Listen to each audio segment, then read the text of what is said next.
কিউবার গহীন জলাশয়ের এই মাছ ডায়নোসরের যুগেও পৃথিবীতে ছিল। প্রায় 14 থেকে 15 কোটি বছর ধরে টিকে থাকা এই জীবন্ত জীবাশ্ম বা বায়োলজিক্যাল রেলিক এখন পৃথিবী থেকে হারিয়ে যাওয়ার পথে। মাছটির নাম মানজুয়ারি বা কিউবান গার। বায়োলজিস্ট আন্দ্রেস উতার্দো জানান, ক্যারিবীয় অঞ্চলের সবচেয়ে বড় এবং দুর্গম জলাভূমি জাপাটা সোয়াম্প এলাকায় ঝাঁকে ঝাঁকে মশার কামড় সহ্য করে বিজ্ঞানীরা এখন এই প্রাচীন মাছটিকে বাঁচাতে দিনরাত কাজ করছেন। মানজুয়ারি কিউবার একটি দেশজ মাছের প্রকৃতি। এটি কিউবার মাছের জগতে এক অমূল্য রত্ন।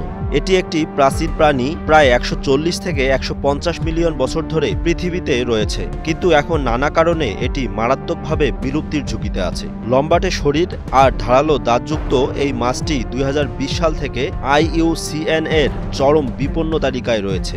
এই মাছের অস্তিত্ব সংকটে পড়ার পেছনে মূল ভিলেন হিসেবে কাজ করেছে আফ্রিকান ওয়াকিং ক্যাটফিশ বা এক ধরনের রাক্ষসে মাগুর মাছ। 1999 সালে এই রাক্ষসে মাছগুলো সেখানে প্রবেশের পর থেকে স্থানীয় মাছের সংখ্যা দ্রুত কমতে শুরু করে।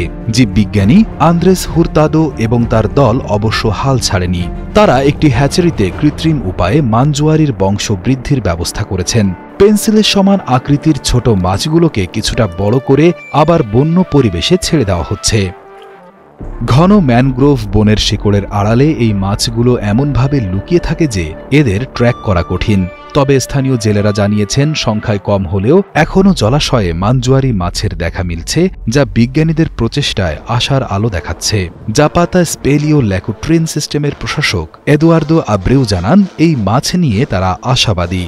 মানজুয়ারি যখন ছোট থাকে তখন তারা সাধারণত এমন জায়গায় আশ্রয় খোঁজে, যেমন ম্যানগ্রোভ গাছের শিকড়ের ভেতর যেখানে পানি থাকে। সেখানে লুকিয়ে থাকার কারণে তাদের খুঁজে পাওয়া কঠিন। তবে স্থানীয় জেলেরা আমাদের জানিয়েছে যে এখনও মানজুয়ারি আছে, তবে আগের মতো প্রচুর নয়। আমরা আশা করি ভবিষ্যতে মানজুয়ারি সংখ্যা টিকে থাকবে এবং বাড়বে। আমরা যে মানজুয়ারি ছেড়ে দেব সেগুলো থেকে নতুন প্রজন্ম জন্মাবে এবং এভাবেই জলাশয়গুলোতে এদের একটি স্থায়ী ও সমৃদ্ধ জনসংখ্যা তৈরি হবে।